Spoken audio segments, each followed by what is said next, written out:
കുറച്ചു ദിവസങ്ങൾക്കു ശേഷം കൃഷ്ണനും ചങ്ങാതിമാരും തൈര് മോഷ്ടിക്കാൻ പ്രഭാവതിയുടെ വീട്ടിലേക്ക് ചെന്നു.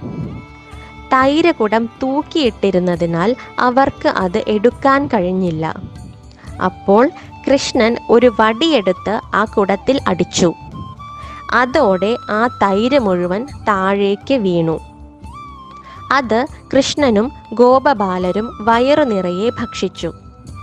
തൈര് കുടം പൊട്ടിയ ശബ്ദം കേട്ട് പ്രഭാവതി വന്നപ്പോൾ കൃഷ്ണൻ ഒഴികെ മറ്റു ബാലർ അവിടെ നിന്നും ഓടി. കൃഷ്ണനും ഓടാൻ ശ്രമിച്ചപ്പോൾ പ്രഭാവതി കൃഷ്ണന്റെ കൈ പിടിച്ചു. അവൻ പേടിച്ച് കള്ളക്കണ്ണീര് പൊഴിച്ചു. പ്രഭാവതി കൃഷ്ണന്റെ കൈയും പിടിച്ചുകൊണ്ട് യശോദയുടെ വീട്ടിലേക്ക് പോയി. അവിടെ നന്ദഗോപൻ വീടിന്റെ മുൻപിൽ നിൽക്കുന്നുണ്ടായിരുന്നു. അപ്പോൾ പ്രഭാവതി കൃഷ്ണന്റെ കൈ